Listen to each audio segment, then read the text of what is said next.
स्वागत करते हैं आपके चैनल मिस्टर रेड फैक्ट में। आज हम बात करने वाले हैं कि जो अपना सौरमंडल कैसे बना और अपनी पृथ्वी कैसे बनी।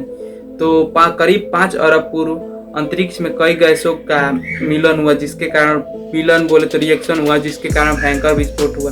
और इस विस्फोट से एक विशाल आग का गोला बना, जिसे आज हम सूर्य कहते हैं। धमाका इतना जोरदार था कि चारों तरफ धूल के कण, डस्ट पार्टिकल फैल गया और गुरुत्वाकर्षण बल के कारण ये कण पत्थर से छोटे छोटे टुकड़ों में बदल गए। जब धमाका हुआ तो ये काफी सारे बड़े बड़े पत्थर में थे और ये विस्फोट के कारण अलग अलग दिशा में जगह भागने लगे। पर उस समय भी एक फोर्स काम कर रहा था, जिसे ग्रेविटेशनल फोर्स बोलते हैं। आज वो फोर्स आपस में इनको टकराने लगा और टकराते टकराते वो पत्थर छोटे छोटे पार्टिकल में बदल गए, जिसे डस्ट पार्टिकल कहते हैं। और ये आपस में कई सालों के अंतराल के बाद ये आपस में जुड़े और कुछ समय के बाद सौरमंडल का यानी कि सोलर सिस्टम का जन्म हुआ। और इस तरह लाखों सालों के बाद से गुरुत्वाकर्षण के कारण पत्थर और चट्टान आपस में जुड़ने लगी थी और आग के गोले में बदलने लगी थी। वैज्ञानिकों का अनुसार मानना है कि उस समय पृथ्वी भी उसी आग के गोले में से एक था।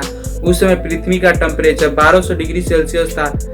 पानी का उत्पादन हुआ, जिससे धरती लगातार ज्वालामुखी से फट रही थी और साथ ही उसमें उल्का पिंड की बारिश भी हो रही थी। धरती पर तो लावा फटी रहे थे और उल्का पिंड भी गिर रहे थे, जिसके माध्यम से पानी और नमक के साथ साथ अन्य पदार्थ बाहर से आए, जिससे कार्बन और अमीनो एसिड आदि पदार्थ जो पौधे और तथा जीव जंतुओं में मौजूद होते हैं, इतनी सारी केमिकल आए और इसमें बारिश भी होना चालू हो गया। पृथ्वी का एनवायरनमेंट इतना ज्यादा गर्म था कि जो पानी आया था वो नीचे पृथ्वी के सतह पर आया और जो कि भाप के ऊपर इवेपोरेशन के कारण पानी ऊपर जाकर फिर बारिश होने लगा। इसी प्रकार कई सौ सालों के बाद से करीब 2 अरब साल ऐसे ही प्रक्रिया चलती रही और उसके बाद से पृथ्वी ठंडा हो गया। पृथ्वी का सतह जो तो है वो ठंडा हो गया, अपने नॉर्मल टेम्परेचर में आने लगा, जिससे कि कई सारे गड्ढे थे जहाँ पे ज्वालामुखी थी, वहां पे पानी भरने लगा और पानी के अंदर ही जीवन का धीरे धीरे सोर्स पनपने लगा।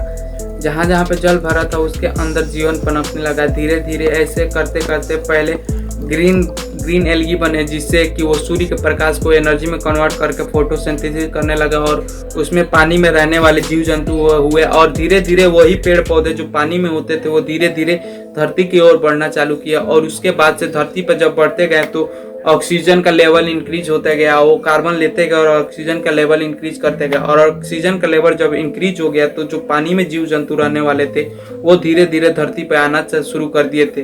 वो एकदम से आना नहीं चालू कर दिए थे, मतलब कि जो उनके पूर्वज थे वो धीरे धीरे आए। कभी 10 मिनट, 5 मिनट, 1 घंटे ऐसे करते करते उनमें इवोल्यूशन हुआ। इवोल्यूशन के कारण वो धरती पे रहना भी सीख गए थे और पानी में भी रहना सीख गए थे।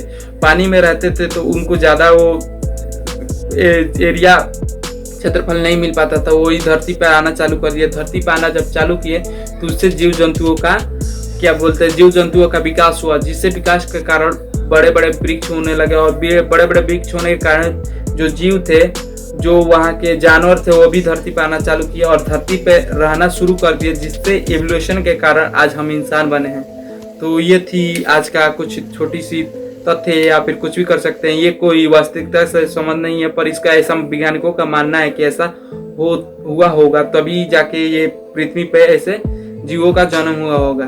तो आज के लिए बस इतना ही, धन्यवाद। अगर जो आप चैनल पर नए हैं तो चैनल को सब्सक्राइब कीजिए। अगर जो वीडियो आपको थोड़ी सी भी पसंद आए तो इसे लाइक कीजिए। धन्यवाद।